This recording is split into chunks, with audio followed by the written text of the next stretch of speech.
वाला है। इस शंका समाधान के सत्र में आपको जो भी प्रश्न आपके मन में आए हैं वो आप अवश्य पूछ सकते हैं। YouTube के माध्यम से जुड़े हुए सभी जिज्ञासु अपने प्रश्न चैट बॉक्स के ऊपर लिखकर दे सकते हैं।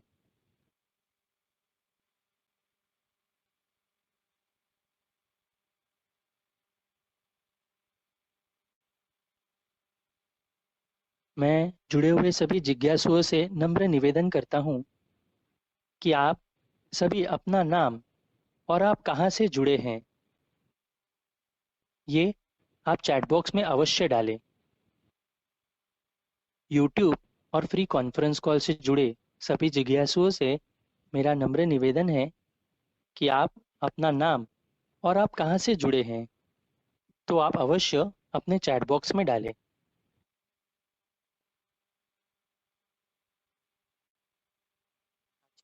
इस ऑनलाइन साधना प्रवचन को अभी हम प्रारंभ करते हैं।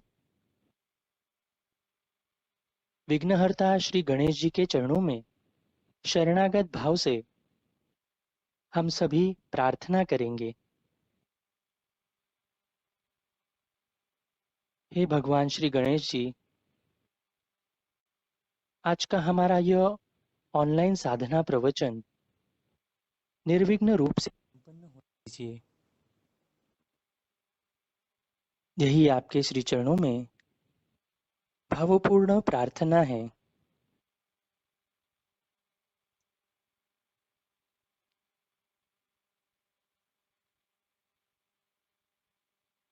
ऑनलाइन साधना प्रवचन में उपस्थित सभी जिज्ञासुओं का मैं पुनः एक बार हार्दिक स्वागत करता हूँ। सुख दुख का कारण और जीवन में साधना का महत्व, इस महत्वपूर्ण विषय पर आज हमें संतों का मार्गदर्शन मिलने वाला है। हम सभी का सौभाग्य है कि आज हमारे साथ पूजनीय नीलेश सिंह जी जुड़े हैं।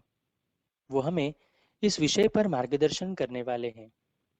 तत्पूर्व हम सभी उनका परिचय जानकर लेते हैं।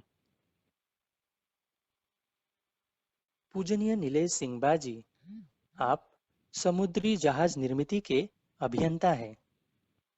आपने सनातन संस्था के मार्गदर्शन में साधना कर संत पद प्राप्त किया है, अर्थात आप आध्यात्मिक क्षेत्र के अधिकारी संत हैं। विगत 21 वर्षों से आप पूर्णकालीन रूप से सनातन धर्म का प्रचार प्रसार का कार्य कर रहे हैं और इस हेतु आप निरंतर प्रवास करते हैं। आपके पास सामाजिक और आध्यात्मिक क्षेत्र, ऐसे दोनों क्षेत्रों का अनुभव है। आज हमें उनका मार्गदर्शन मिलने वाला है। मैं पूजनीय नीलेश सिंह जी के चरणों में प्रार्थना करता हूँ कि इस महत्वपूर्ण विषय पर हम सभी का मार्गदर्शन करें।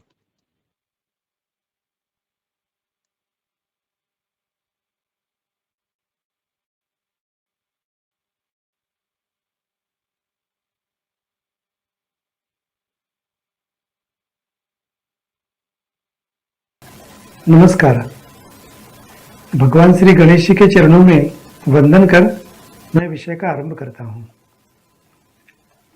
ऑनलाइन साधना प्रवचन श्रृंखला के अंतर्गत आज दूसरा प्रवचन हो रहा है। इस प्रवचन में उपस्थित आप सभी जिज्ञासुओं का मैं नीलेश सिंह सनातन संस्था की ओर से हार्दिक स्वागत करता हूँ। पिछले सप्ताह में संपन्न हुए पहले प्रवचन में हमने आपातकाल एवं अध्यात्म का महत्व और साथ ही श्री गुरुदेव दत्त यानी दत्तात्रेय भगवान का नाम जप का महत्व समझा। और आज के प्रवचन में हम जीवन में आने वाले सुख और दुख की संकल्पना, कर्म फल सिद्धांत और कुल देवता के नाम जप का महत्व जानेंगे। आपके मोबाइल पर आपको पावर पॉइंट के माध्यम से यानी कुछ चित्रों के माध्यम से भी समझाने का हम प्रयास कर रहे हैं, इसलिए कृपया अपने मोबाइल की स्क्रीन पर दिख रहे चित्रों से भी आप इस विषय का अवश्य अवलोकन करने का प्रयास करें। सबसे पहले हम देखेंगे हमारे जीवन में आने वाले सुख और दुख, इसके बारे में। हम में से प्रत्येक व्यक्ति ने सुख के क्षण और दुख के क्षण, यानी जीवन में अनुकूलता और प्रतिकूलता का भी हमने जीवन में अनुभव किया हुआ है। प्रत्येक व्यक्ति के प्रयास भले ही सुख प्राप्ति के लिए होते हों, परंतु अधिकांश समय हमने यह अनुभव किया है कि हमारे जीवन में दुख ही हमें मिलता है, ऐसा हमारा अनुभव रहता है। सर्वसामान्य रूप से आज के काल में मनुष्य जीवन में औसतन जो सुख है उसका प्रमाण कितना है? 25%, और दुख का प्रमाण है 75%। और ऐसा क्यों होता है? अधिकांश लोगों को आनंद कैसे प्राप्त करना होता है ये ज्ञात नहीं होता है।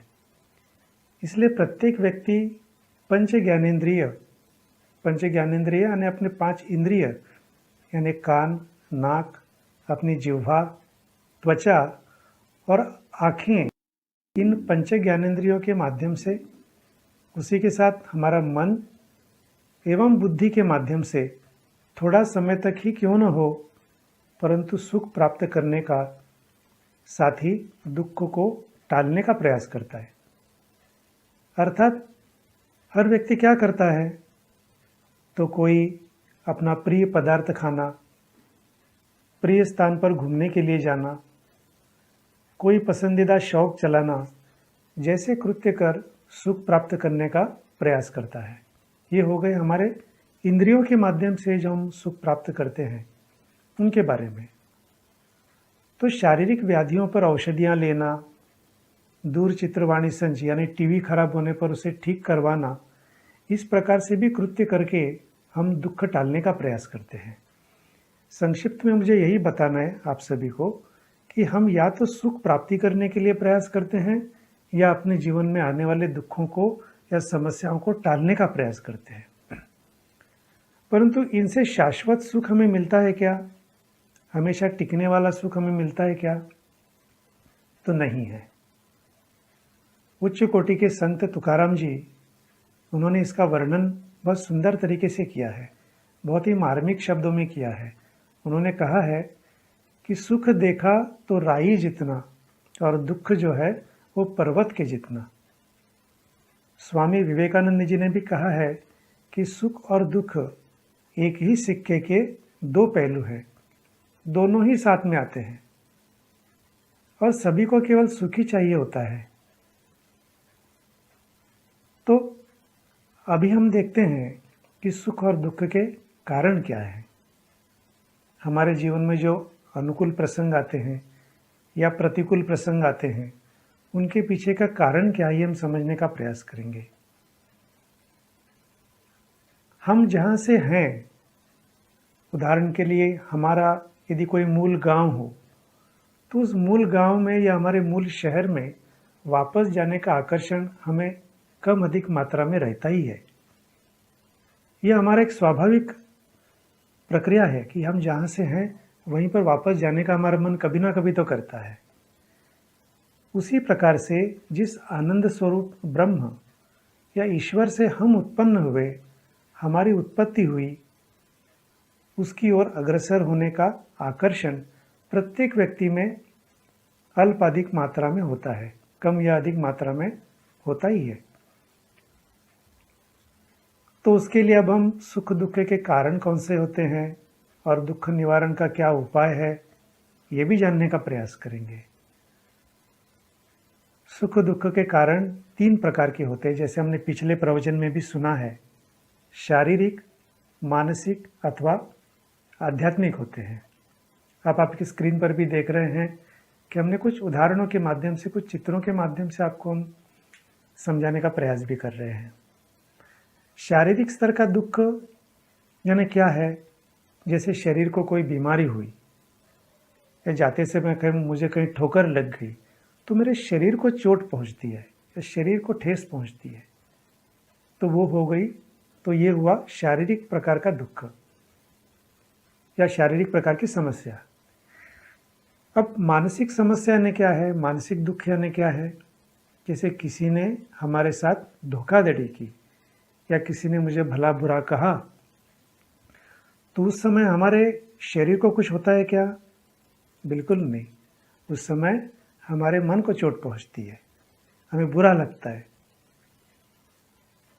या किसी ने हमारे साथ अनुचित पद्धति से बात की तो हमारे मन को बुरा लगता है, तो उस समय ये मन के स्तर का दुख हुआ, मानसिक स्तर का दुख हुआ।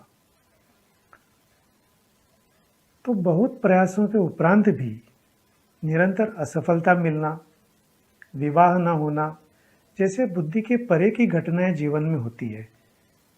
कारण समझ में नहीं आता है, तो इन घटनाओं के कारण होने वाले दुख का जो कारण होता है वो आध्यात्मिक होता है। संक्षिप्त में मैं फिर से एक बार बताता हूँ। शारीरिक, मानसिक और आध्यात्मिक स्वरूप के 3 प्रकार के दुख होते हैं। शारीरिक दुख जो शरीर को हमें पता चलता है, मानसिक जो दुख होता है वो मन को जब हमारे ठेस लगती है, लेकिन तीसरा जो दुख है, तीसरी जो समस्या है वह आध्यात्मिक स्वरूप की है, जो हमारे बुद्धि के परे होती है, जिसका कारण हमारे बुद्धि को समझ में नहीं आता है। लगातार वो समस्या या दुख चलता रहता है, हम बहुत प्रयास करते रहते हैं, लेकिन उसके पीछे का कारण ही समझ में नहीं आता है। तब हमें समझना चाहिए कि इसका मूलभूत कारण कुछ तो आध्यात्मिक स्वरूप का है, जो हमारे बुद्धि के परे है, समझ नहीं पा रहे हैं। अब आपको एक प्रश्न मन में निर्माण हो सकता है कि दुख का कारण आध्यात्मिक हो तो उसके निवारण के लिए हमें क्या करना चाहिए? तो दुख का कारण यदि आध्यात्मिक हो तो उसके निवारण के लिए आध्यात्मिक स्तर के ही उपाय करने पड़ते हैं। किंतु दुख का कारण आध्यात्मिक है, इसे बुद्धि से कैसे पहचाने? समझ में कैसे आएगा कि इसके पीछे का कारण आध्यात्मिक है या नहीं? तो इसके लिए कुछ लक्षणों के आधार पर हम वो समझ सकते हैं, उतनी हमारी क्षमता होती है समझने की। तो उस क्षमता के आधार पर हमारी बुद्धि का उपयोग करके हम ये अनुमान अवश्य लगा सकते हैं। जैसे किसी परिवार में कई लोगों को अलग अलग प्रकार के कष्ट होते हैं। उदाहरण के तौर पर एक परिवार में एक लड़का मनोरुग्ण था, मनोरोगी था, तो दूसरे के विवाह के 10वें दिन ही पति पत्नी अलग हो गए। तीसरे ने शिक्षा अधूरी छोड़ी, यानी शिक्षा प्राप्त करने की उसकी क्षमता थी परंतु अधूरी छोड़ी। तो दिखने में सुंदर, अच्छी पढ़ाई जिसने की हुई है, स्नातकोत्तर उपाधि प्राप्त की हुई है और अच्छा वेतन पाने वाली लड़की का विवाह नहीं हो रहा था, और इस कारण उनके माता पिता के मन पर इसका बहुत तनाव आ रहा था। इस प्रकार का कुछ हो अथवा बहुत प्रयास करने के उपरांत भी अपेक्षा के अनुरूप सफलता नहीं मिल रही हो, तो उस दुख या समस्या का मूलभूत जो कारण है अधिकतर आध्यात्मिक ही होता है। तो संक्षेप में कहा जाए तो जिस दुख के कारण का विश्लेषण बुद्धि से करना संभव नहीं हो पाता, यानी बुद्धि के परे हैं, ऐसा दुख आध्यात्मिक स्वरूप का होता है। और इस आध्यात्मिक दुख के निवारण के लिए हमें केवल अध्यात्म ही सहायता कर सकता है, और इसलिए साधना करना ही आवश्यक होता है। पिछले प्रवचन में भी हमने साधना के कुछ भाग सुने हुए थे। अध्यात्म का महत्व हमारे जीवन में क्या है, ये हमने समझने का प्रयास किया हुआ था। तो ये एक अध्यात्म का महत्व जो है वो हमारे जीवन में है कि हमारे जीवन में होने वाली आध्यात्मिक समस्याओं का निराकरण करने के लिए अध्यात्म हमें मदद कर सकता है, साधना के साथ, साधना के माध्यम से। और पिछले प्रवचन में हमने ये भी सुना था कि एक सामान्य व्यक्ति के जीवन में आने वाली कुल समस्याओं में से 80 समस्याओं के पीछे मूलभूत कारण जो है, 80% समस्याओं के पीछे मूलभूत कारण जो है आध्यात्मिक स्वरूप का होता है। तो ये हो गए हमारे जीवन में आने वाले सुख और दुखों के बारे में, और दुखों के प्रकार के बारे में हमने समझने का आज प्रयास किया हुआ है। तो अभी हमने साधना के बारे में आपको आज फिर से उल्लेख किया हुआ है, तो हम समझेंगे कि साधना के प्रकार क्या क्या होते हैं। ये समझना भी हमारे लिए आवश्यक है। धर्म ऐसे बताता है कि मनुष्य जन्म की सार्थकता जो है वो मोक्ष प्राप्ति में ही है। यह हमारा धर्म बताता है। इसलिए मनुष्य को 4 पुरुषार्थ बताए गए हैं, धर्म, अर्थ, काम और मोक्ष। तो मोक्ष प्राप्ति के लिए शरीर, मन और बुद्धि से प्रतिदिन न्यूनतम 2 से 3 घंटे जो प्रयास किए जाते हैं उसी को साधना कहा जाता है। फिर से एक बार सुनिए कि मोक्ष प्राप्ति के लिए हमारा शरीर, मन और बुद्धि का उपयोग करके प्रतिदिन कम से कम 2-3 घंटे जो हम प्रयास करते हैं उसे साधना कहते हैं। तो साधना के भी 2 प्रकार हैं, एक है सकाम साधना तो दूसरी है निष्काम साधना। सकाम साधना का अर्थ क्या है? अपनी व्यक्तिगत या व्यावहारिक अपेक्षाओं की पूर्ति के लिए की जाने वाली उपासना या साधना। यानी मन में कोई इच्छाएं हैं, इच्छाओं की पूर्ति करने के लिए की जाने वाली साधना, इसको सकाम साधना कहा जाता है।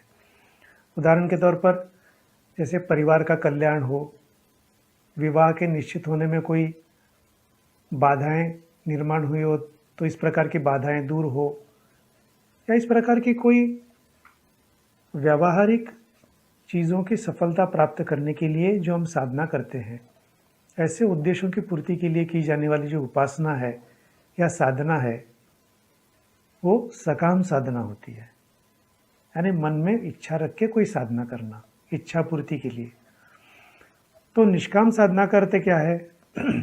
निष्काम साधना का अर्थ है अध्यात्म शास्त्र या गुरु वचन पर श्रद्धा रखकर बिना किसी अपेक्षा के भगवान की भक्ति करना या बताए हुए मार्ग के अनुसार साधना करना, ये निष्काम साधना है।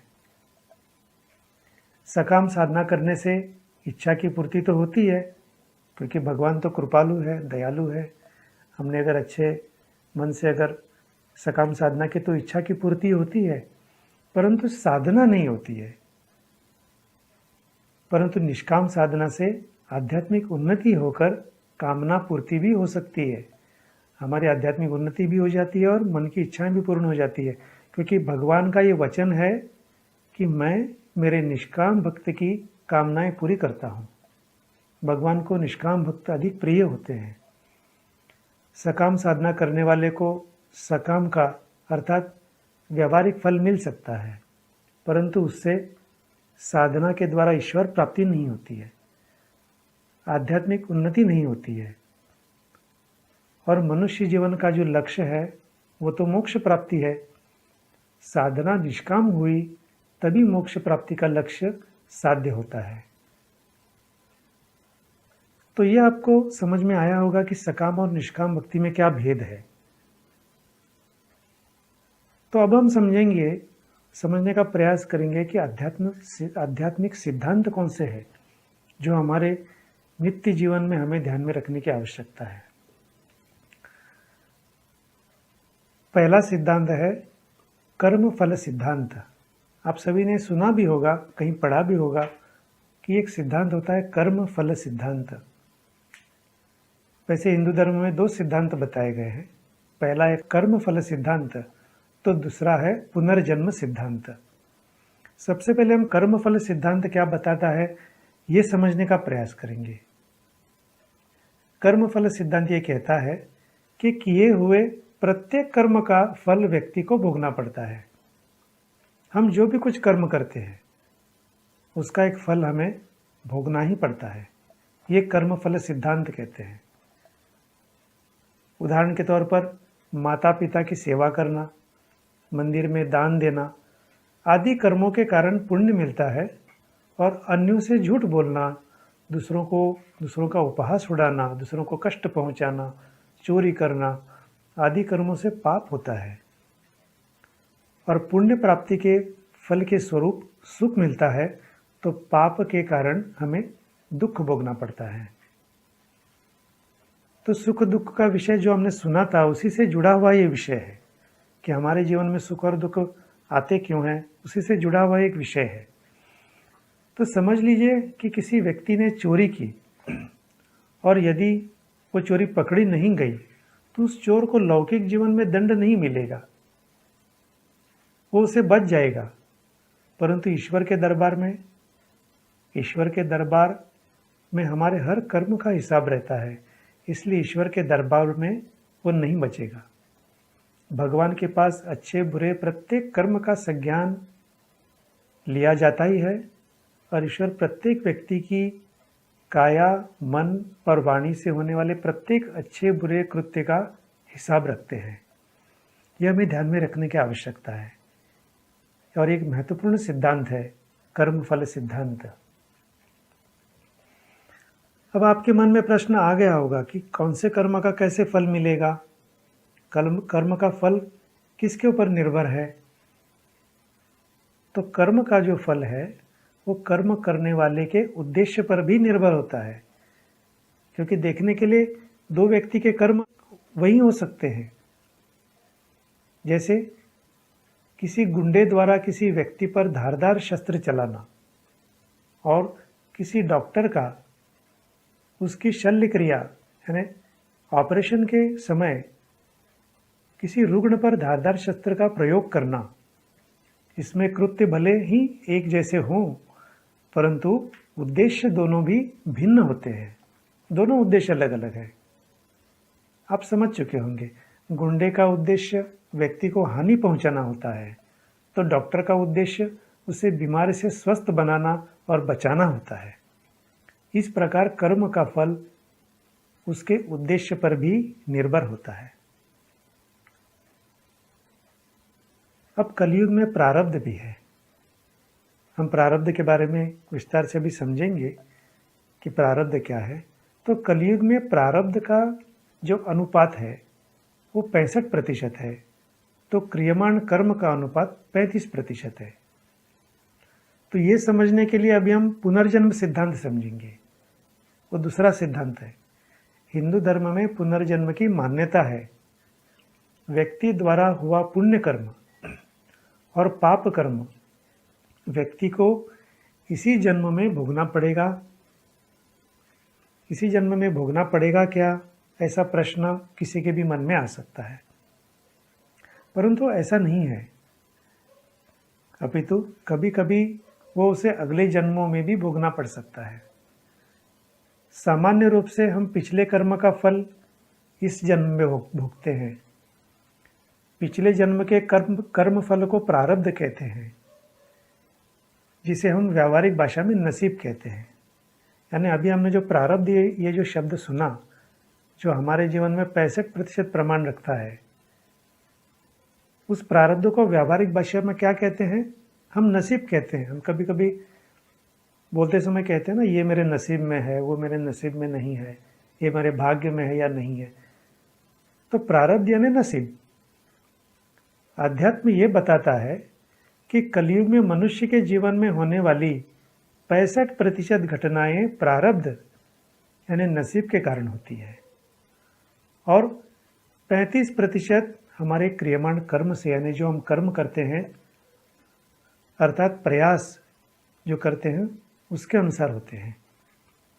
यानी इससे हमें ध्यान में क्या आता है, प्रयास व्यक्ति के हाथ में ही होते हैं कि कौन सी दिशा में कैसे प्रयास हो, हमारे कर्म कैसे हों, ये तो हमारे ही हाथ में होता है। क्रियमाण कर्म अर्थात कर्म करने का मिला हुआ स्वातंत्र्य, क्योंकि हमने जन्म लिया है तो केवल प्रारब्ध ही लेके हमने जन्म नहीं लिया है। यानी पिछले जन्मों के केवल कर्म भोगने के लिए हमारा जन्म हुआ है क्या, ऐसा नहीं है। भगवान ने हमें क्रियमाण कर्म दिया है, अर्थात कर्म करने का भी स्वातंत्र्य और समय दिया हुआ है। इसका अर्थ जीवन के 65% घटनाएं पिछले जन्म के कर्मों के फल के स्वरूप हमारे जीवन में आती है। एक छोटा सा उदाहरण हम ले लेंगे इसके लिए। मान लीजिए दो छात्र हैं, दो विद्यार्थी हैं, एक ही प्रकार की परीक्षा उन्होंने दी हुई है और एक ही वर्ष में समान अंक प्राप्त कर स्नातक की परीक्षा में वे उत्तीर्ण हुए हैं। तो उनमें से एक को तुरंत नौकरी मिलती है, तो दूसरे को उसके लिए कड़ा संघर्ष करना पड़ता है। और एक उदाहरण लेंगे, कभी कभी आपने सुना होगा 2 जुड़वा बच्चे होते हैं, तो 2 जुड़वा बच्चों में से एक सुदृढ़ होता है, अनारोग्य संपन्न होता है, तो दूसरे को शारीरिक बीमारियां भी होती है। ऐसा हो सकता है। हमने ऐसे अनेक उदाहरण, और आपने भी ऐसे अनेक उदाहरण अपने आजू बाजू में देखे ही होंगे अथवा उसका अनुभव भी किया होगा। तो ऐसा क्यों होता है, ये आधुनिक विज्ञान इसका उत्तर नहीं दे सकता है। व्यक्ति के प्रयास सुख प्राप्ति के लिए होते हुए भी व्यक्ति के जीवन में दुख क्यों आता है, इसका उत्तर विज्ञान नहीं दे सकता है, किंतु अध्यात्म में उसका उत्तर मिलता है। व्यक्ति के हमारे जीवन में आने वाले दुख का कारण पूर्व जन्म के पाप कर्म हो सकते हैं। तो यहाँ अध्यात्म और साधना का महत्व हमारे जीवन में कितना है, ये हमारे समझ में आता है और जानना हमारे लिए आवश्यक बन जाता है। तो अब हम समझेंगे साधना का महत्व क्या है हमारे जीवन में। अब तक हमने बहुत सारी चीज़ें देखी, सिद्धांत देखे, अब हम साधना का महत्व समझने का प्रयास करेंगे। आपके मोबाइल के स्क्रीन पर भी आप एक स्लाइड देखिए। तो साधना का महत्व समझने के लिए किसी के भी मन में प्रश्न उठ सकता है कि यदि जीवन की घटनाओं पर प्रारब्ध का ही प्रभाव रहने वाला है, तो साधना से क्या लाभ मिलेगा। ऐसे प्रश्न किसी के भी मन में आ सकता है कि यदि हमारा प्रारब्ध ही इतना है तो हम साधना करके क्या मिलेगा। तो आपको मैं ये बताना चाहूँगा कि हमारा जन्म केवल प्रारब्ध भोगने के लिए नहीं हुआ है, परंतु मनुष्य जन्म का सार्थक करने के लिए हुआ है। इसीलिए तो भगवान ने हमें क्रियमाण कर्म भी दिया हुआ है, कर्म करने का स्वातंत्र्य दिया हुआ है। यदि व्यक्ति को अपने प्रारब्ध के भोग कर ही समाप्त करने पड़ते हों, यदि ऐसा हो भी, तब भी साधना करने से ये भोगना या सहन करने का बल हमें प्राप्त होता है। जिस प्रकार से हम दर्द निवारक दवाई लेते हैं, तब दर्द का भान नहीं होता है हमें। दर्द तो होता है लेकिन हमें भान नहीं रहता है। जिस प्रकार शल्य क्रिया यानी ऑपरेशन करने से पूर्व बेहोश किए जाने से शरीर को शल्य क्रिया का भान नहीं होता है अथवा पीड़ा नहीं होती है, उसी प्रकार साधना के कारण प्रारब्ध भोग भोगने के लिए हमें आध्यात्मिक बल मिलता है। और साधना के बल के कारण जो दुख है वो दुख नहीं लगता है। इसके विपरीत दुखों का पहाड़ टूटने पर भी भगवान भक्त की रक्षा करते हैं, हमें इसकी अनुभूति हो सकती है। इसकी अनुभूति कई साधकों ने ली हुई है। जो साधना करने वाले साधक हैं उन्होंने इस प्रकार की कई अनुभूति ली हुई है। और इसका एक प्रत्यक्ष उदाहरण हम सभी को जो ज्ञात है वो संत मीराबाई का है। उनकी कृष्ण भक्ति उनके ससुराल के लोगों को पसंद नहीं थी, इसलिए उन्होंने उनकी हत्या करने के प्रयास किए। उन्होंने मीराबाई को विष भी दिया, परंतु मीराबाई की उच्च कोटि की भक्ति के कारण उन पर उस विष का कोई परिणाम नहीं हुआ।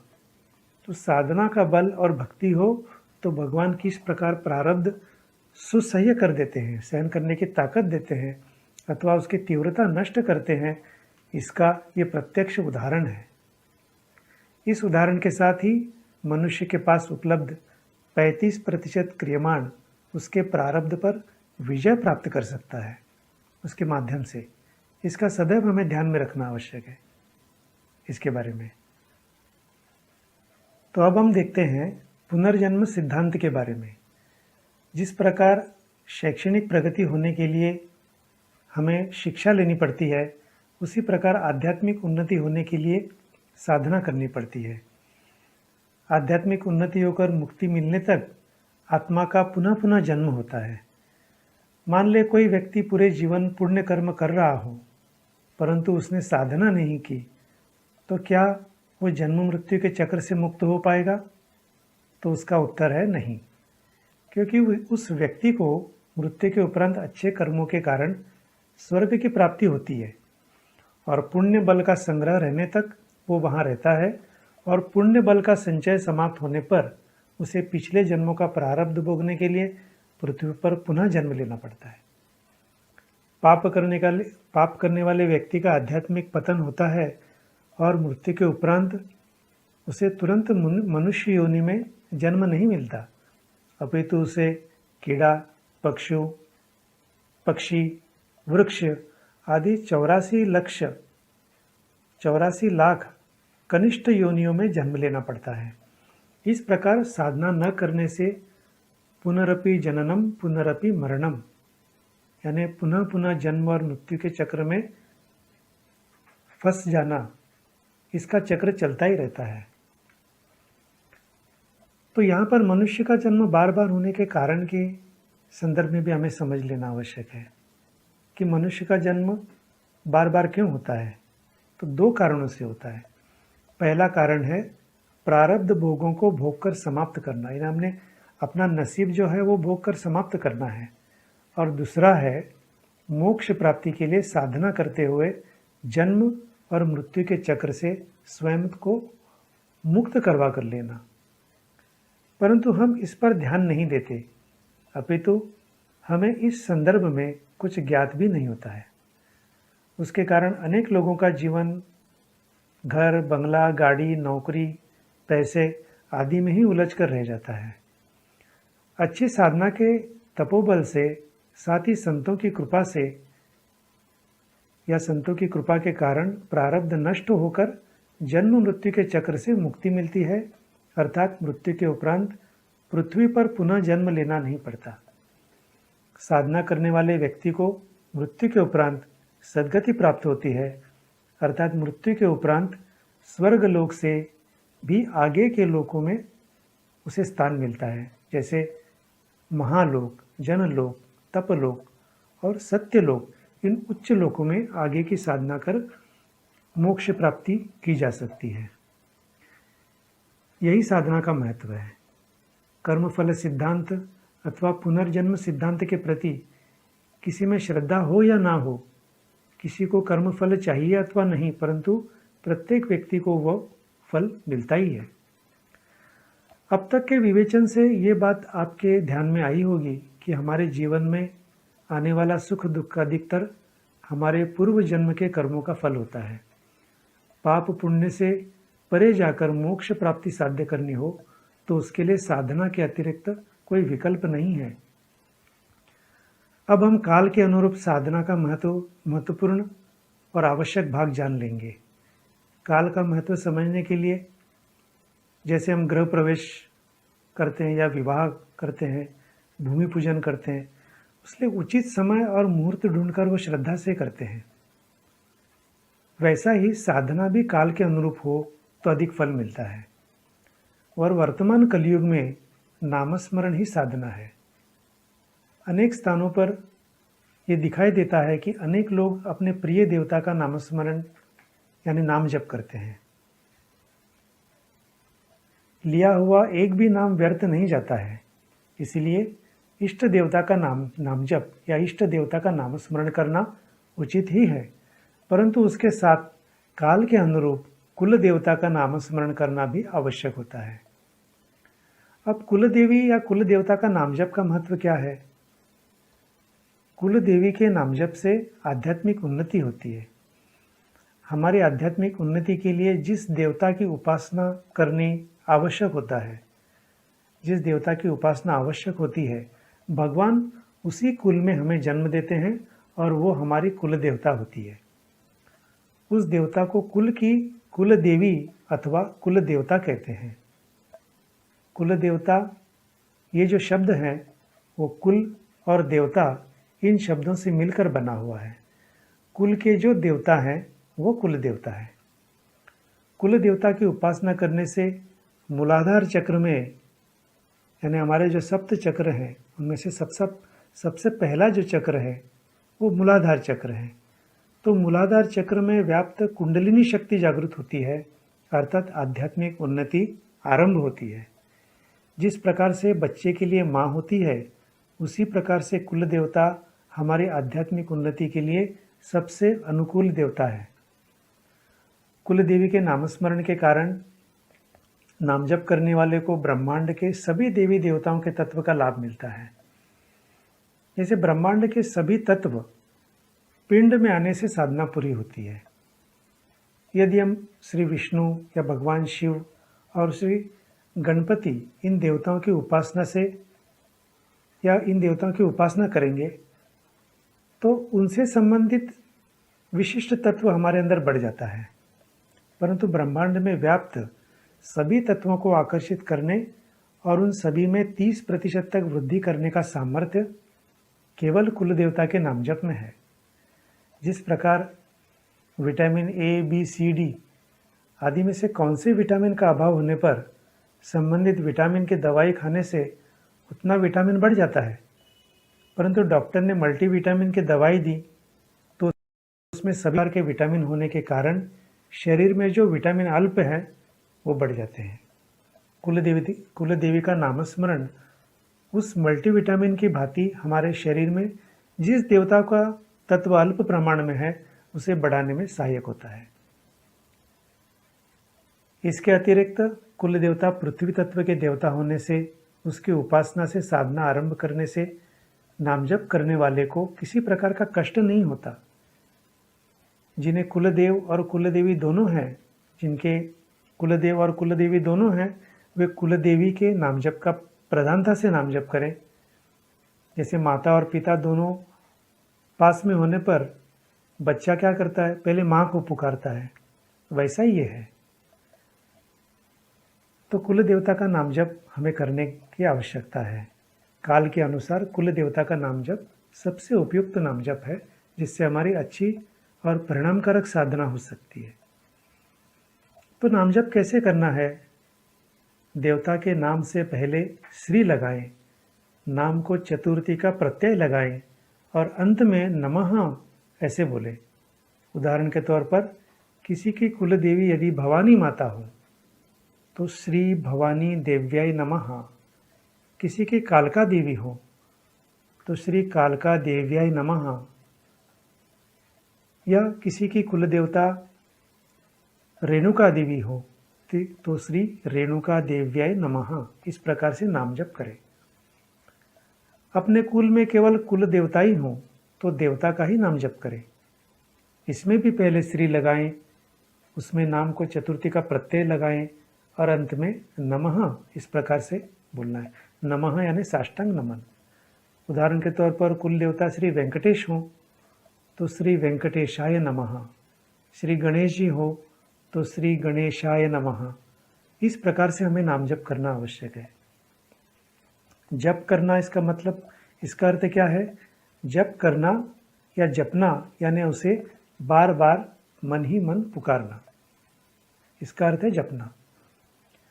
आजकल अनेक लोगों को अपने कुल देवता ज्ञात नहीं होती है, कुल देवता का नाम मालूम नहीं रहता है। ऐसे समय वे श्री कुल देवताय नमः ये नाम जप करें। श्रद्धा के साथ ये नाम जप करने पर निश्चित रूप से कुल देवता का नाम बताने वाला कोई हमें निश्चित मिल जाता है और ये अनुभूति अनेक लोगों ने प्राप्त की हुई है। विवाह के पश्चात एक प्रकार से स्त्री का पुनर्जन्म ही होता है, इसलिए विवाहित स्त्री को अपने ससुराल के कुल देवता का नाम जप करना आवश्यक है। और ये अपने कुल देवता का जो नाम जप है प्रतिदिन कम से कम 1 से 2 घंटे और अधिक से अधिक निरंतर करना चाहिए। कम से कम 1 से 2 घंटे, अधिक से अधिक निरंतर ऐसा करना चाहिए। पहले के प्रवचन में बताए अनुसार नाम जप के लिए, यानी नाम जप ये जो साधना है, ये साधना करने के लिए किसी प्रकार का बंधन नहीं है। शौच अशौच हो, सुवेर सुतक हो, स्थल हो या काल हो, किसी का भी किसी प्रकार का बंधन नहीं है। और ये बंधन रहित यानी बंधन न होने से ये नाम जप हम किसी भी समय कर सकते हैं। अपने उपलब्ध समय के अनुसार ये नाम जप बैठकर करना, अगर आपको संभव हुआ तो अवश्य बैठकर भी ये नाम जप करें। उसके साथ ही व्यक्तिगत कार्य करते समय, रसोई बनाते समय, अपने घर में टीवी पर कोई कार्यक्रम देखते समय, मोबाइल देखते समय, यात्रा करते समय, जहाँ जहाँ संभव हो वहाँ नामस्मरण करने का प्रयास करना चाहिए। और ये हमारे लिए संभव है, क्योंकि वैसे भी हमारे मन में कोई ना कोई तो विचार चलते ही रहते हैं। उसके बजाय नाम जप करने का प्रयास करें। इससे अधिक आपको भगवान के नाम जप का चैतन्य मिलेगा, उसका लाभ मिलेगा। अनंत स्वरूप परमेश्वर से एकरूप होने के लिए अखंडित अर्थात 24 घंटे साधना होनी चाहिए। ज्ञान योग के अनुसार वेद एवं उपनिषद का अध्ययन करना, कर्मयोग के अनुसार ध्यान धारणा करना, त्राटक करना, प्राणायाम और भक्ति योग की भांति देवता पूजन करना, भजन करना, कीर्तन करना, ये 24 घंटे करना संभव नहीं होता है, परंतु नाम जप की जो साधना है, नामस्मरण है, वो 24 घंटे किया जा सकता है। साधना की अखंडता केवल नामस्मरण से साधी जा सकती है, इसलिए उसे सर्वोत्तम साधना माना जाता है। इस सप्ताह हम मनपूर्वक और एकाग्रता के साथ अपने कुल देवी या कुल देवता का नाम जप करने का प्रयास करेंगे। अब पिछले प्रवचन में हमने एक सुना था, अध्यात्म शास्त्र का एक महत्व हमने सुना था कि अध्यात्म कृति का यानी आचरण में लाने का शास्त्र है और अनुभूति का शास्त्र है। जब हम कुछ आचरण में लाने का प्रयास करते हैं तभी हमें अनुभूति आती है। और अध्यात्म में 98% महत्व जो है वो कृति का है, कृति करने के लिए यानी आचरण में लाने के लिए है। जैसे चीनी की मिठास का चाहे कितना भी हम वर्णन क्यों न करें, परंतु जब तक हम प्रत्यक्ष चीनी की मिठास का अनुभव नहीं करते हैं तब तक केवल वर्णन का क्या उपयोग है। अध्यात्म में जिज्ञासा का महत्व होता है। आप सभी जिज्ञासु हैं, इसलिए संत भी बताते हैं कि जिज्ञासु ही ज्ञान का वास्तविक अधिकारी है। पिछले प्रवचन में हमने पितृ ऋण चुकाने के लिए तथा पूर्वजों की मुक्ति के लिए श्री गुरुदेव दत्त, ये दत्तात्रेय भगवान का नाम जप का महत्व समझ लिया था। आप में से अनेक लोगों ने नाम जप करना आरंभ भी किया होगा। अध्यात्म अनुभूति का शास्त्र होने से नाम जप करते समय हम में से अनेक लोगों को अलग अलग अनुभव आए होंगे। कुछ लोगों को नाम जप करने में बाधा उत्पन्न हो सकती है, बाधा उत्पन्न हुई होगी। किसी को मृतक संबंधियों के चेहरे दिखाई देते हैं, यानी हमारे पूर्वजों के चेहरे ही दिखाई देते हैं, अथवा मृतक व्यक्ति आशीर्वाद देते हुए भी दिखाई देते हैं। तो ये जप करने पर आप में से किसी को कुछ विशेष अनुभूतियाँ हुई हो तो आप अपना माइक अनम्यूट कर बता सकते हैं।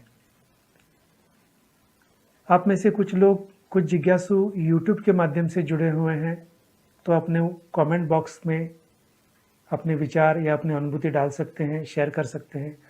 और कुछ एफसीसी पर जुड़े हुए हैं तो आप माइक अनम्यूट करके या अपने चैट बॉक्स में आपके विचार बता सकते हैं, आपकी अनुभूति बता सकते हैं।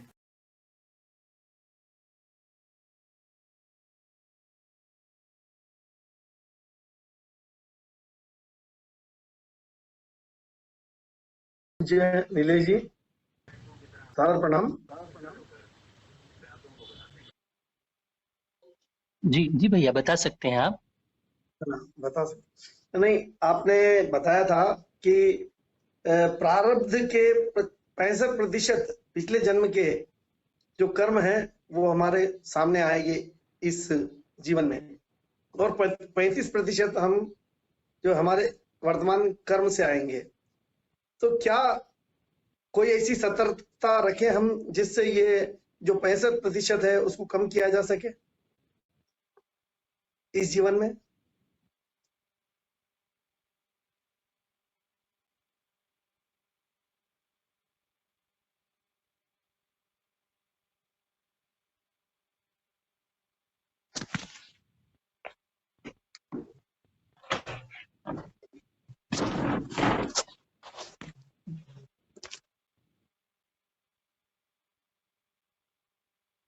जी, आपका अच्छा प्रश्न है।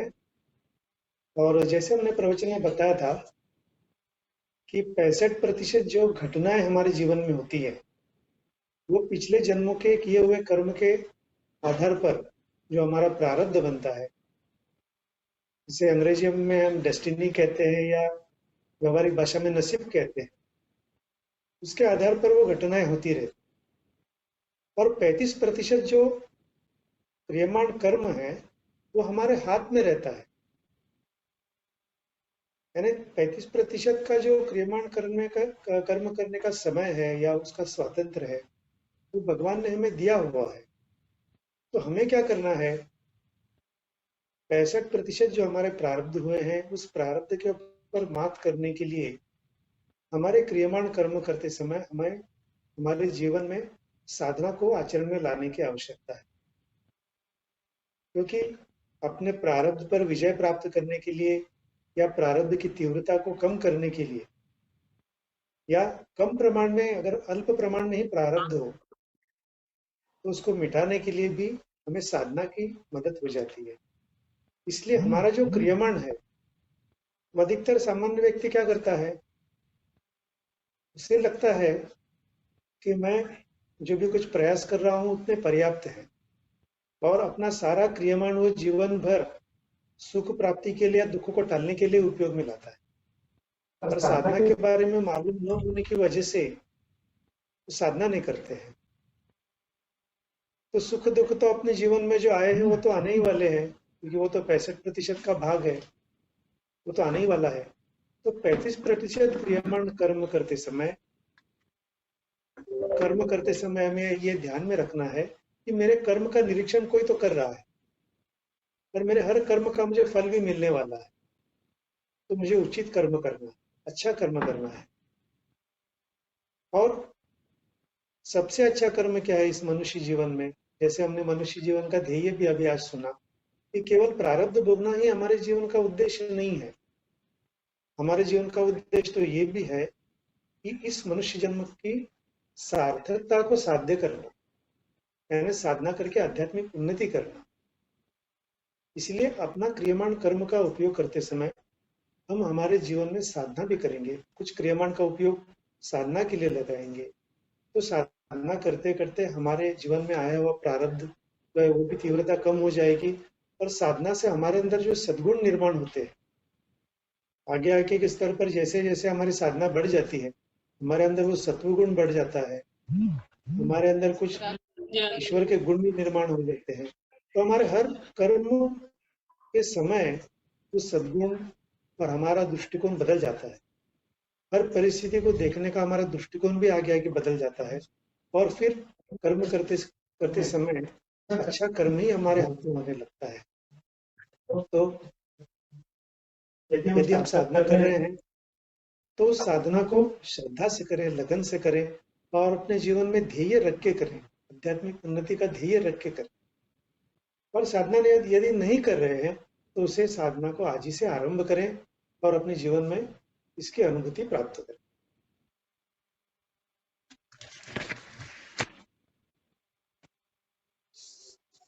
एक छोटा सा प्रश्न और था, अगर आज्ञा हो तो मैं पूछूं? जी, आप जरूर पूछ सकते हैं। आपने अभी बताया कि नाम स्मरण जो उपासना है, कुल देवी देवता का स्मरण करना चाहिए 1 घंटा या 2 घंटे, लेकिन समय को देखते हुए इतने देवी देवता पहले से पूजे जाते हैं, इतने उत्सव हम मनाते हैं, इतना हर दिन उत्सव होता है हमारा, तो समय कैसे निकालें? 1 घंटा 2 घंटा, चलो 15 मिनट 20 मिनट फिर भी प्रयत्न कर सकते हैं, लेकिन इतने उत्सव मनाते हुए क्या उत्सव ही हमारी ये उपासना नहीं हो सकती? आपका प्रश्न अच्छा है। साधना और उत्सव, इसमें थोड़ा फर्क होता है। उत्सव मनाना ये हमारी एक परंपरा है और परंपरा के अनुसार कुछ उत्सव कुछ विशिष्ट कार्य के लिए या कुछ विशिष्ट समय वो मनाए जाते हैं। जैसे अभी नवरात्र है तो नवरात्र के समय दुर्गा देवी का तत्व सबसे ज़्यादा प्रमाण में है, तो वो प्राप्त करें, दुर्गा जी की कृपा हमारे जीवन में हो, इसलिए वो उत्सव मनाते हैं। और साधना का उद्देश्य है आध्यात्मिक उन्नति करना, तो ये उद्देश्य लेकर हमें साधना करने की आवश्यकता है। दूसरी बात ये है कि हम उत्सव जो है कभी कभी मनाते हैं, प्रतिदिन तो हमारे उत्सव नहीं होते हैं। प्रतिदिन हम घर में पूजा पाठ करते हैं या कर्मकांड करते हैं, कुछ तो करते हैं, और बाकी बहुत सारा समय जो है हमारे पास रहता है। कुछ काम करते समय भी हम हमारे मन में कुछ विचार चलते रहते हैं। तो ये जो कुल देवता का नाम जप हमने आपको बताया है, ये बहुत सहजता से करने लायक साधना है, क्योंकि इसके लिए कोई स्थल काल का बंधन ही नहीं है। आप सब कुछ करते समय, यदि आप घर से सुबह आपके कार्यालय में जा रहे हैं, तो उस समय आप जाते-जाते नाम जप करते हुए जा सकते हैं। कार्यालय में आपको कार्य करते समय तो नाम जप होना कठिन होगा, लेकिन बीच-बीच में आपको समय मिलेगा, कोई चाय का समय है या कोई खाली समय है, उस समय थोड़ा नाम जप करें। शाम को घर पे आते समय थोड़ा-सा नाम जप करें। घर में आने के बाद घर के कुछ कामकाज रहेंगे, लेकिन थोड़ा-सा समय निकाल कर, मुक्त होकर जब हमें समय मिलता है, उस समय थोड़ा करें। या हम कुछ हमारे टीवी पर कुछ कार्यक्रम देखते हैं, तो उस समय थोड़ा नाम जप कर सकते हैं। गृहिणी है, घर की महिलाएँ हैं, तो घर में सब कुछ काम करते समय ये नाम जप अपना जारी रख सकते हैं। यानी इसके लिए स्थल, काल का कोई भी और समय का भी कोई बंधन नहीं है। इसलिए बहुत सहज साधना है, और आज के कलयुग में ये सबसे आसान साधना इसीलिए है कि क्योंकि इसके लिए कोई बंधन नहीं है। तो ये आप सहजता से करने का प्रयास अवश्य करें।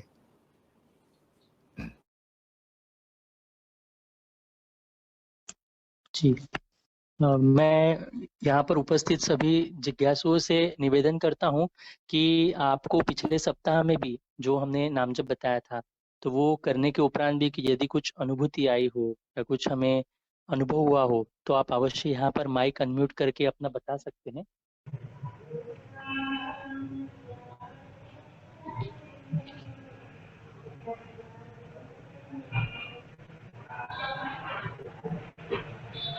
रेणुका पावड़े जी, आप कुछ बताना चाहते हैं? नमस्कार, मैं श्रीमती रेणुका पावड़े बुरहानपुर से। पिछले बार जो नाम जप अपन ने किया, मतलब सत्संग में जो नाम जप बताया गया श्री गुरुदेव दत्ता, ये नाम जप करने से मुझे बहुत अच्छी अनुभूति मिली है। मैं मतलब पितृपक्ष में भी मैंने इस नाम जप का मतलब किया था, नाम जप किया था। तो उस वजह से मेरा एक रुका हुआ जो काम था, बहुत समय से मैं उसके कारण परेशान थी, वो कार्य इतनी आसानी से पूर्ण होने की इसमें जा चुका है, पूर्णत्व में आया है कि मतलब मैं सोच ही नहीं सकती, मेरे बस की वो मतलब मेरे बस का काम ही नहीं था, लेकिन वो पूर्ण हो चुका। और मैं बहुत ही उस चीज मतलब मैं सबको बताना चाहती हूँ कि श्री गुरुदेव दत्त नाम जप से इतना अपने जो प्रारब्ध में मतलब अपन चाहकर भी जो कार्य नहीं कर पाते, वो कार्य पूरे होते हैं, यह मैंने अनुभूति ली है। नमस्कार।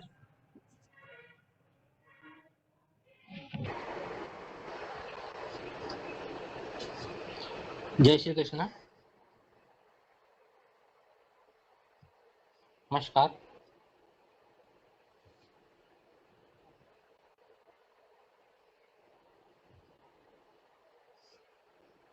आनंद हुआ, जय श्री कृष्ण। और मुझे लगता है आपकी अनुभूति सुनकर यहाँ पर जुड़े हुए सभी जो हमारे यूट्यूब के जिज्ञासु है, यूट्यूब में जुड़े हुए और एफसीसी में जुड़े हुए सभी की श्रद्धा में वृद्धि हुई होगी। और जैसे हमने पिछले बार सुना था, इस बार भी सुना कि अध्यात्म तो अनुभूति का शास्त्र है। कृति में लाते हैं तो उसको अनुभूति तो हमें आनी ही है। और जैसे आपने बताया कि हमारे बहुत सारी जो समस्याएं होती है, कभी कभी अटकी पड़ी रहती है कुछ काम, तो इसके पीछे कहीं ना कहीं तो आध्यात्मिक कारण होता है। और पितृदोष यानी पूर्वजों के माध्यम से होने वाले कष्ट, ये एक आध्यात्मिक समस्या है। और आपने नाम जप किया तो आपको इसकी अनुभूति आई, बहुत अच्छा लगा आपकी अनुभूति सुनकर।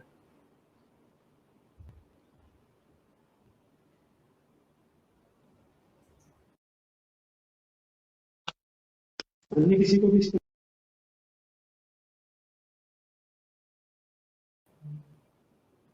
इस प्रकार की अन्य किसी प्रकार की अनुभूति आई हो तो आप बता सकते हैं।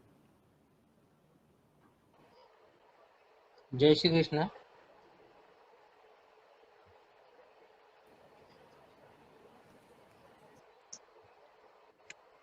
जय श्री कृष्ण। जी जी अजय जी, आप बता सकते हैं। नमस्कार, मैं बुरहानपुर से अजय मांडवकर बोल रहा हूँ। मुझे गुरुदेव दत्त का नाम जब से एक मानसिक शांति का अनुभव किया मैंने, और एक मतलब सकारात्मक ऊर्जा का भी अनुभव किया जैसे।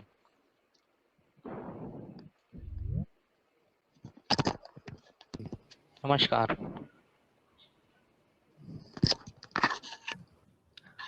हाँ हाँ, मेरी आवाज़ जी। नहीं, आपकी अनुभूति भी बहुत अच्छी है। आपको मानसिक शांति मिली। इसका इसका कारण यही हुआ कि आपका जो नाम जप है, उस नाम जप का आपको फल मिला। यानी कुछ मात्रा में जो पूर्वजों के हमें कष्ट रहते हैं, जब नाम जप करते हैं तो उन कष्टों का निवारण हो जाता है। और कुछ मात्रा में हमारे पूर्वज जो हैं, उन्हें भी उस नाम जप की ऊर्जा मिल के उन्हें भी अच्छा लगता है कि हमें सद्गति मिलने के लिए कुछ मार्ग धीरे-धीरे प्रशस्त हो रहा है। तो उनका भी आशीर्वाद हमें मिल जाता है। इसलिए हमारे जीवन में संतोष, आनंद इस प्रकार की अनुभूति हमें आ सकती है और इसी प्रकार की अनुभूति आपको आई हुई है। तो आप ये जो नाम जप है इसको जारी रखना। यहाँ पर जो भी आपने अनुभूतियाँ आपने बताई और आपके पहले भी एक बुरहानपुर से हमें अनुभूति समझ में आई। तो ये नाम जप जारी रखना है और श्रद्धा से आगे ये नाम जप आप लोग करने का प्रयास कीजिए।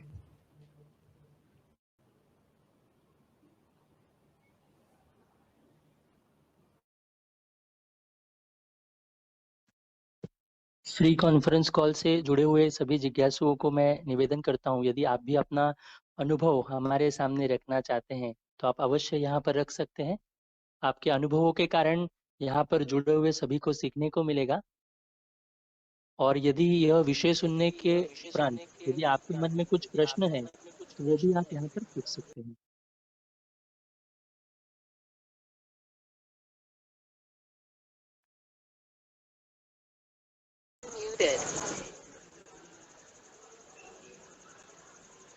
जय श्री कृष्ण। हाँ, जय श्री कृष्ण कविता जी, आप बता सकते हैं, आपकी आवाज आ रही है। गुरुदेव के चरणों में मेरा कोटि कोटि प्रणाम।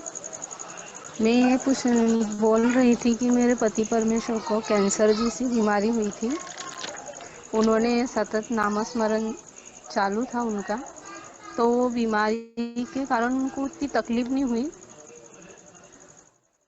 और मतलब 1 साल के भीतर वो अच्छे भी हुए और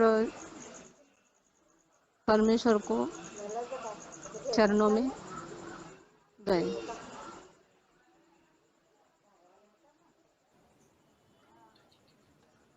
हेलो, जय श्री कृष्ण।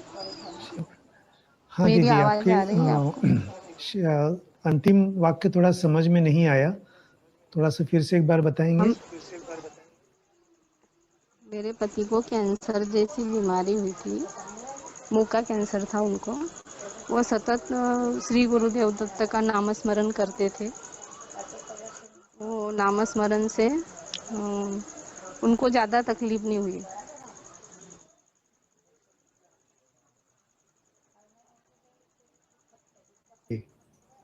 ये अनुभव हुआ है मेरे को। अच्छी अनुभूति आपने बताई। नामजप से जैसे अभी प्रवचन में सुना कि हमारा जो प्रारब्ध होता है, प्रारब्ध में कुछ कष्ट होते हैं। ये हमारी बीमारियाँ, ये हमारे प्रारब्ध का ही एक भाग है। तो जब हम नामजप करते हैं, साधना करते हैं, तो प्रारब्ध सहन करने की हमारे अंदर शक्ति निर्माण हो जाती है।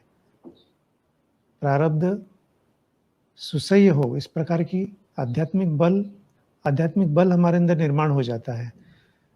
तो इसी प्रकार की अनुभूति आपको आई हुई, आपके पतिदेव जी को आई हुई है।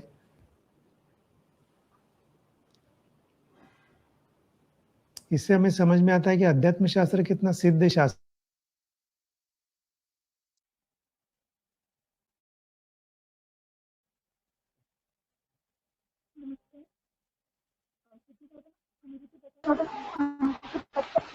जय श्री कृष्ण।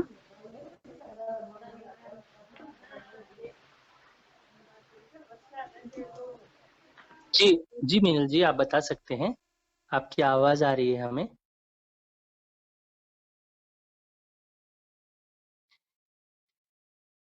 आप अपना माइक अनम्यूट करके बता सकते हैं।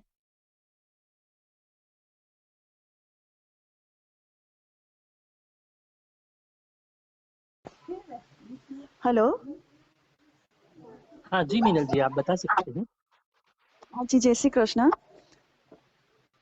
जी, मुझे ये तकलीफ है कि मैं नाम जप कर रही हूँ, लेकिन नाम मुख में नाम जप रहता है, लेकिन मन में फिर भी अनेक विचार आते हैं, तो उसको स्टॉप करने के लिए क्या किया जाए?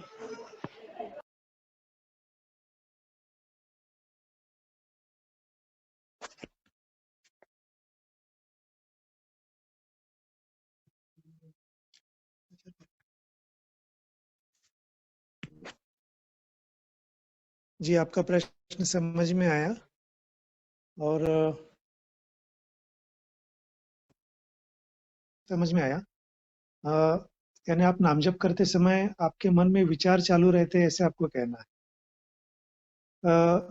इसके बारे में कोई चिंता करने की बात नहीं है, क्योंकि हमारा जो मन है, मन की प्रक्रिया ही है कुछ ना कुछ तो विचार करते रहे। एक मन का स्वाभाविक धर्म है कि मन में विचार आते रहते हैं, जाते रहते हैं। लेकिन एक अच्छी बात यह है कि आपने कहा कि आपके मुख में नाम जप चलता रहता है। ये सबसे अच्छी बात है। तो मन के जो विचार है उसका आने के विभिन्न प्रकार के कारण होते हैं। या तो हम बाहर से कुछ दृश्य देखते हैं, बाहरी कुछ कारणों से हमारे मन में विचार आते हैं, या हमारे मन के अंतर्मन से कुछ संवेदनाएं आती हैं, हमारे बाह्य मन में विचार निर्माण होते हैं। तो इस प्रकार से मन में विचार आना जाना ये तो स्वाभाविक बात है। लेकिन नामजप करते करते धीरे धीरे मन, ये जो नामजप का प्रभाव है वो बाह्य मन से हमारे अंतर्मन में चला जाता है, और फिर कुछ दिनों के बाद वाले विचारों का प्रमाण धीरे धीरे कम हो जाएगा, या विचार आने की जो श्रृंखला है उसका प्रमाण धीरे धीरे कम हो जाएगा। और आपको महसूस होगा, आपको समझ में आ जाएगा नाम जप के माध्यम से मेरे विचारों का प्रमाण कुछ कम भी हुआ है। तो थोड़ा समय लगता है, लेकिन प्राथमिक अवस्था में हमने प्रयत्नपूर्वक नाम जप करना आरंभ रखना आवश्यक है, और कुछ समय के बाद फिर उसका परिणाम हमारे मन पर हो जाता है। जब हमारा भी अगला तीसरा प्रवचन जो होने वाला है, उस अगले तीसरे प्रवचन में हम मन का कार्य बताने वाले, कि मन का कार्य कैसे चलता रहता है, हमारा बाह्य मन क्या है, हमारे अंतर मन क्या है। क्योंकि हमारे मन के बारे में हमें उतना अभ्यास नहीं रहता है। हम केवल विचार जानते हैं, लेकिन विचार कहाँ से आते हैं, क्यों आते हैं। कभी कभी हमारे मन की इच्छा न होते हुए भी मन में विचार आते हैं, तो वो कहाँ से आते हैं ये हमें कुछ समझ में नहीं आता है। तो इसके बारे में बहुत विस्तार से जो जानकारी है, ये पावर पॉइंट के माध्यम से हम अगले प्रवचन में आप सभी को बताने वाले हैं। और नामजप का प्रभाव हमारे मन पर कैसे होता है, तो कैसे एक सूक्ष्म प्रक्रिया के द्वारा हमारे मन की शुद्धि हो जाती है, ये भी हम आपको अगले प्रवचन में बताने वाले हैं। तब तक आप प्रयत्न पूर्वक श्रद्धा से जो आप भी आप नाम जप कर रहे हैं वो जारी रखिए, और उस नाम जप का आपको आध्यात्मिक लाभ मिलेगा, इतना तो निश्चित ही है। जी, धन्यवाद। जी, यहाँ पर हमारे साथ YouTube से भी जिज्ञासु जुड़े हुए हैं। जी, तो YouTube से एक प्रश्न हमें आया था। वो ऐसे था, दीपा ऐटवड़े जी ने ये प्रश्न पूछा है कि कोई कुछ भी नहीं करता फिर भी उनको सब कुछ मिलता है, तो इसका क्या कारण है? तो इसके बारे में कृपया आप हमारा समाधान करें।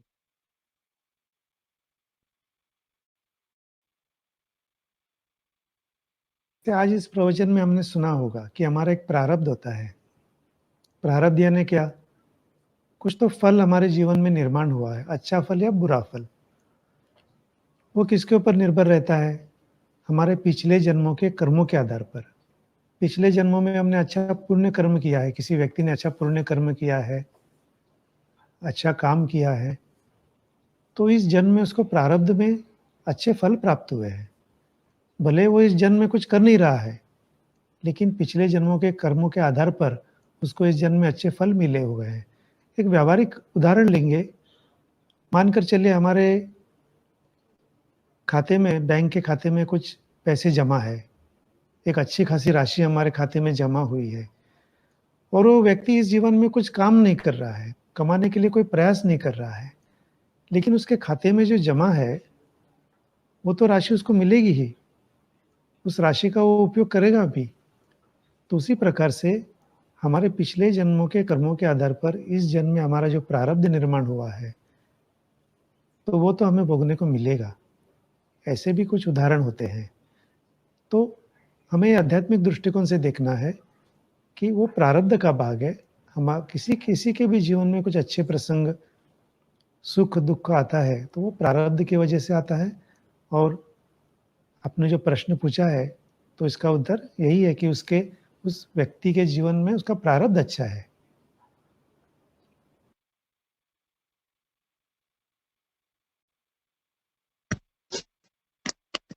जी, यहाँ पर YouTube के माध्यम से भी जिज्ञासु हमारा प्रवचन सुन रहे हैं। तो उसमें से एक सुदाम जी है, तो उन्होंने एक प्रश्न पूछा है कि कुल देवता का नाम नहीं पता हो तो कैसे करें। इसके बारे में आप हमें मार्गदर्शन कीजिए। ये आपने बहुत प्रायोगिक स्तर का प्रश्न पूछा हुआ है। इस प्रवचन में हमारा विषय हुआ है, जिन्हें अपने अपने कुल देवता का नाम ज्ञात नहीं है, तो उन सभी ने श्री कुल देवतायै नमः, श्री कुल देवतायै नमः, यानी मेरी जो भी कोई कुल देवता हो, उनके चरणों में मेरा साष्टांग नमन, ऐसा उसका अर्थ हो जाता है। तो ये श्री कुल देवतायै नमः, ये नाम जप करना आवश्यक है और अध्यात्म सूक्ष्म का शास्त्र है। आप ये जो कुल देवता के प्रति भाव रख के नाम जप करेंगे, तो यह नाम जप आपके कुल देवता तक पहुंचता ही है। ऐसे आप श्रद्धा ही रखिए।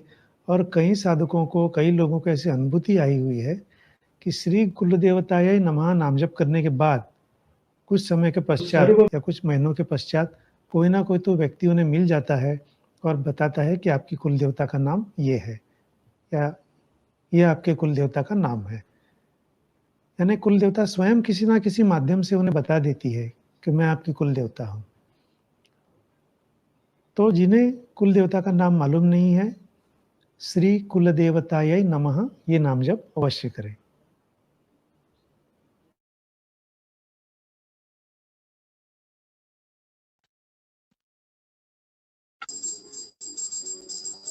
जी, हेलो जी, दयाशंकर जी, आप बता सकते हैं, आपकी आवाज आ रही है हमें? आपने जो एक कर्मफल सिद्धांत और प्रारब्ध सिद्धांत के बारे में बताया, बहुत अच्छा लगा। पर मेरा तो ख्याल है, मैं जब 4.5 साल का था, छोटा सा, तब से मेरे में जो पॉजिटिव एटीट्यूड है, हाँ, जो मैंने कर्मफल से मैंने प्राप्ति की है, तो इसके मुताबिक मुझे तो ऐसा लगता है कि अपना कर्म पहले करना चाहिए, ताकि हमको हमारा प्रारब्ध ऑटोमेटिकली खुल जाता है। क्योंकि संस्कृत में इसके बारे में एक श्लोक भी है, उद्यमेन हि सिद्ध्यन्ति कार्याणि न मनोरथैः न तो सुसुप्तस्य सिंहस्य प्रविशन्ति मुखे मृगाः। दूसरा जो बोला है कि साधना करनी, तुलसीदास ने इसके बारे में बोला है कि एक घड़ी आधी में पण आद, तुलसी नाम जप कीजिए निकले कष्ट का पार। तो जो आप एक घड़ी नहीं तो आधी घड़ी, आदमी नहीं तो आदि में भी आदि कीजिए, पर साधना करते रहिए। क्योंकि नाम जप, आज के कलयुग में जो नाम जप है, वही सबसे श्रेष्ठ मार्ग है। अस्तु।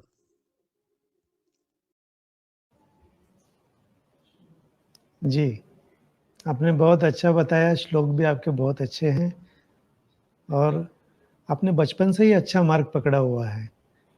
आपने बचपन से ही अच्छे कर्म करने का प्रयास किया हुआ है, तो आपको फल भी अच्छा मिला हुआ, आपकी अनुभूति भी अच्छी है और कुछ शास्त्र वचनों पर आपकी जो श्रद्धा है बचपन से, ये बहुत सीखने लायक है। और नामजप के ऊपर भी आपकी श्रद्धा है, ये भी एक बहुत सकारात्मक बात है। तो आपकी अनुभूति और आपके जीवन के अनुभव बहुत ही अच्छे हैं।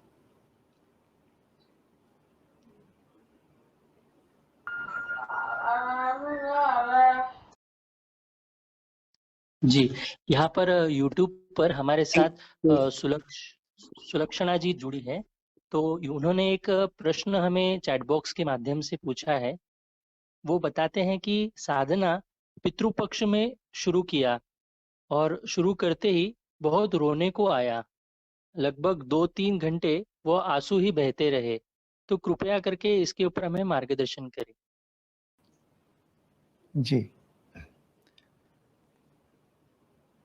नहीं, आंसू जो साधना करते समय या नाम जप करते समय हमारे आंखों से आंसू आते हैं, इसके अलग-अलग प्रकार के कारण होते हैं। कभी-कभी नाम जप करते समय हमें भगवान के बारे में विचार आता है और हमारा मन भर उठता है। तो उस समय वो भावनात्मक प्रकार का एक भाव रहता है। मन में भाव रहता है और भावना भी रहती है। तो जब इस प्रकार की भावनात्मक भाव की प्रक्रिया आरंभ हो जाती है, उस समय आंसू आना शुरू हो जाता है। क्योंकि कुछ तो उस समय हमें मन में लग जाता है, मन भर के आता है। तो इस प्रकार से भावनात्मक भाव की जागृति हो सकती है। कभी-कभी भाव जागृति यानी भगवान के प्रति भाव जागृत हो जाता है। यानी मैं नाम जप कर रहा हूँ या मैं नाम जप कर रही हूँ, तो भगवान कितने कृपालु है, कितने दयालु है और नाम जप का मुझे कितना आनंद मिल रहा है और नाम जप का कितना लाभ मिल रहा है। ऐसे विचार करके भी कभी-कभी भाव जागृति होती है और भगवान के अस्तित्व का अनुभव होता है उस समय। किसी न किसी माध्यम से अनुभव होता है, यानी अच्छी संवेदनाएँ आती हैं या अच्छा सुगंध आने लगता है या भगवान का अस्तित्व आस-पास में महसूस होने लगता है। तो इसकी वजह से भी भाव जागृति होती है और अध्यात्म में भाव जागृति को बहुत महत्व है। अष्ट सात्विक भाव कहा गया है, यानी 8 प्रकार से हमारे भाव की जागृति होती है। उसमें से एक प्रकार है अश्रुपात होना, यानी आँखों से अश्रु निकल के आना। तो ये एक कारण हो सकता है। और तीसरा जो कारण है, वो शारीरिक भी हो सकता है, शारीरिक मानसिक भी हो सकता है। जैसे नाम जप करते समय हमारे कुछ आध्यात्मिक कष्ट थे या आध्यात्मिक कष्ट जो होते हैं, तो नाम जप से उन आध्यात्मिक कष्टों पर परिणाम होने लगता है और उस परिणाम की वजह से शारीरिक कुछ समस्या उत्पन्न होकर, जैसे कुछ सर में दर्द शुरू होना या सर भारी होना या इस प्रकार से कुछ कष्ट होकर भी आंखों से आंसू आना संभव है। तो आप इस दृष्टिकोण से विचार कीजिए कि उस समय आपकी मन की अवस्था कैसी थी। यदि आपकी आंखों से आंसू आ रहे थे और आपको आनंद मिल रहा था, तो आपकी उस समय भाव जागृति हुई थी, ऐसा ही आप समझ लीजिए। और यह अवस्था कितने समय तक रही आपके मन की, तो उतना समय आपके ईश्वर के प्रति या भगवान के प्रति भाव जागरूक था। अध्यात्म का बहुत महत्वपूर्ण सिद्धांत है कि जहाँ पर भाव है वहीं पर भगवान है। तो हो सकता है आपकी भाव जागृति हुई होगी या मन में कुछ भावना जागृत हो गई हो, तो भावनात्मक भाव हो सकता है। तो वो कम समय के लिए रहता है मन में, उसका परिणाम कम समय के लिए रहेगा। तो आप आपके मन की अवस्था के अनुसार उस चीज का अवलोकन कर सकती है।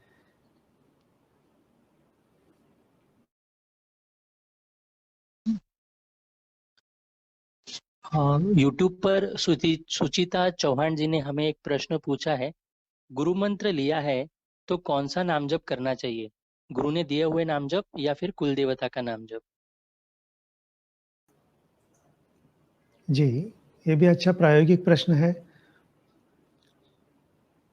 यदि आपके जीवन में कोई गुरु आए हैं और गुरु ने आपको मंत्र दिया हुआ है, तो आप श्रद्धा से गुरु मंत्र का ही जाप करें, क्योंकि गुरु मंत्र में गुरु का संकल्प होता है आध्यात्मिक उन्नति के लिए। आध्यात्मिक उन्नत जो पुरुष होते हैं, जो गुरु होते हैं, उनके बोलने में, उनके बताने में उनका संकल्प होता है कि इस मंत्र के द्वारा उस साधक की या उस व्यक्ति की आध्यात्मिक उन्नति हो जाए। तो यदि आपको गुरु ने गुरु मंत्र दिया है, तो मैं तो आपसे यही कहूँगा कि आप श्रद्धा से और लगन से गुरु मंत्र का जप करें और पूर्वजों के निवारण के लिए, पूर्वजों के माध्यम से होने वाले कष्टों के निवारण के लिए कुछ मात्रा में 1 या 2 घंटे श्री गुरुदेव दत्त ये जप भी करें। लेकिन अधिक से अधिक समय आपके गुरु ने दिया हुआ मंत्र का उच्चारण करें।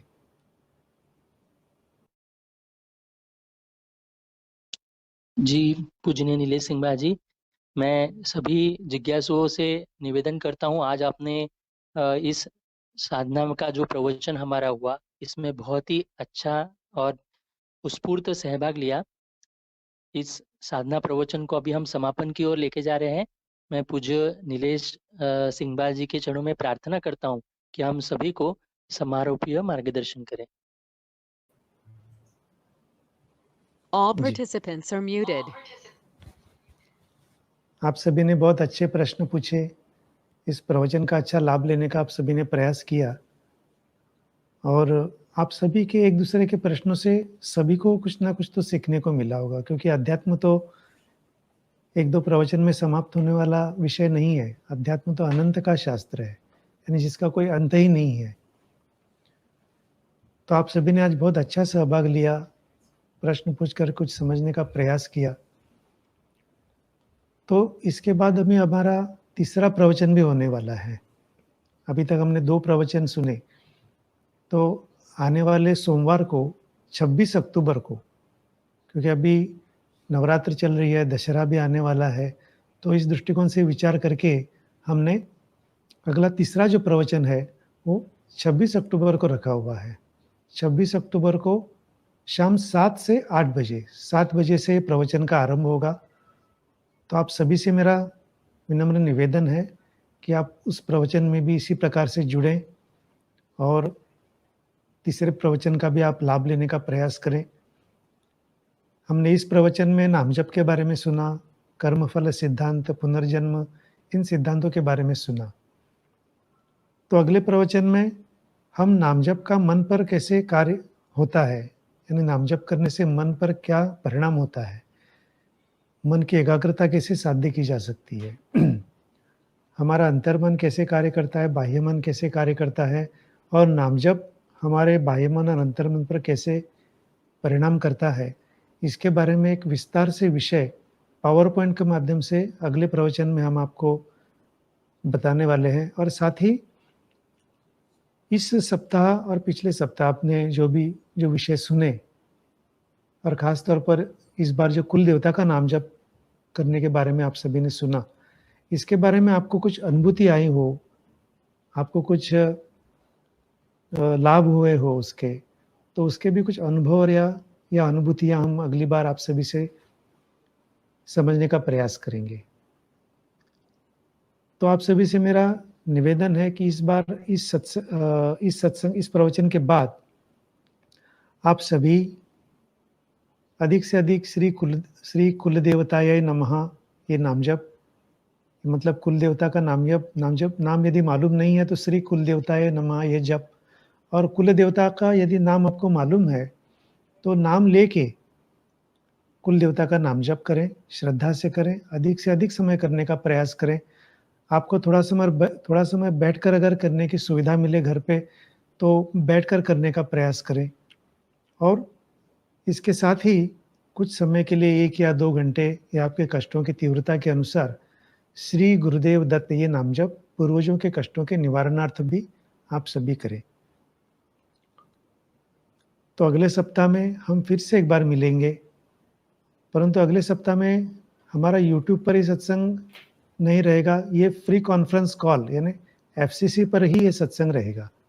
जैसे आज कुछ हमारे जिज्ञासु FCC पर जुड़े हुए हैं, तो आज जो YouTube में जुड़े हुए हमारे सभी दर्शक हैं, सभी जिज्ञासु हैं, तो आप सभी से मैं निवेदन करना चाहता हूँ कि आप आपका नाम और आपका फ़ोन नंबर, आपका संपर्क क्रमांक आपके कमेंट बॉक्स में डालिए, ताकि अगली बार अगले प्रवचन के लिए आपको फ्री कॉन्फ्रेंस कॉल यानी FCC इसमें जोड़ने के लिए हमारे साधक आपको सहायता कर सकें। तब तक आप सभी से मैं और भी एक निवेदन करना चाहूँगा कि फ्री कॉन्फ्रेंस कॉल एक निःशुल्क ऐप है जो आप आपके मोबाइल में डाउनलोड कर सकते हैं। तो तब तक आप फ्री कॉन्फ्रेंस कॉल ये ऐप आपके मोबाइल में डाउनलोड भी करके रखिए, तो आपको समझ में आ जाएगा कि इसको कैसे हमें उपयोग में लाना चाहिए, और हमारे साधक भी आपको फ़ोन करेंगे और इस दृष्टिकोण से सहायता करेंगे। तो आप सभी यूट्यूब में जुड़े हुए आपका नाम और आपका संपर्क क्रमांक कमेंट बॉक्स में डालिए ताकि हमारे साधक आपको अगले प्रवचन में एफसीसी के माध्यम से जोड़ सके। और तीसरे प्रवचन के बाद जो जिज्ञासु हैं, जो सत्संग में आना चाहते हैं, जो इस अध्यात्म को और अच्छे तरीके से सीखना चाहते हैं, जो आध्यात्मिक उन्नति का ध्येय भी रख रहे हैं, जिन्हें आध्यात्मिक उन्नति करनी है, उनके लिए हमारा सत्संग भी आरंभ होने वाला है। तो अगला प्रवचन 26 अक्टूबर को, सोमवार 26 अक्टूबर शाम 7 बजे। तो आप सभी आपके आपके डायरी में या आपके नोटबुक में लिख करके रखें और इस दिन को, ये समय प्रवचन के लिए खाली रखें।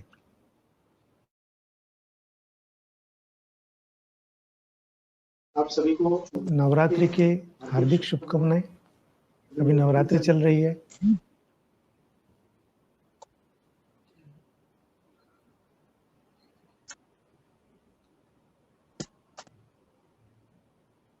और आप सभी को मैं इस प्रवचन में नवरात्रि की हार्दिक शुभकामनाएं भी दे रहा हूं। अभी नवरात्रि चल रही है, दुर्गा जी का तत्व सबसे अधिक प्रमाण में कार्यरत है। तो आप सभी के घर में आप घट स्थापना इत्यादि करते ही होंगे। तो आप सभी को नवरात्रि की हार्दिक शुभकामनाएं। जी, पूज्य नीलेश सिंह बाजी, अब हम आज के इस ऑनलाइन साधना प्रवचन को यहीं पर विराम देंगे। यदि किसी जिज्ञासुओं के मन के प्रश्न के उत्तर अगर समय के अभाववश हम दे नहीं पाए हो, तो आप अपना संपर्क क्रमांक चैट बॉक्स में अवश्य शेयर कीजिए। हम निश्चित रूप से आपको फोन करके आपकी शंकाओं का समाधान करने का पूर्ण रूप से प्रयास करेंगे।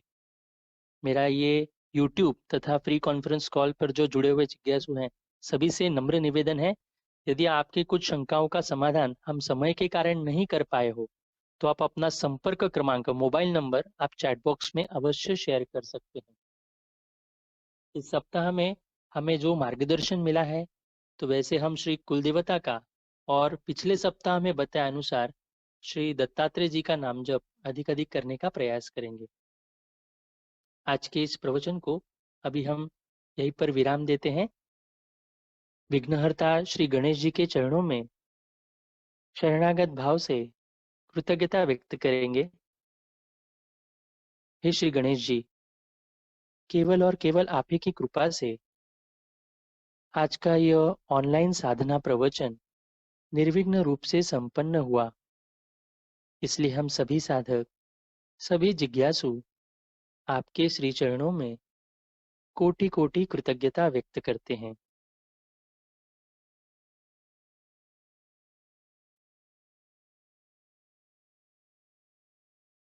ऑनलाइन साधना सत्संग की श्रृंखला में आज का यह द्वितीय प्रवचन यहीं पर संपन्न हुआ, ऐसे मैं घोषित करता हूँ। सभी को नमस्कार।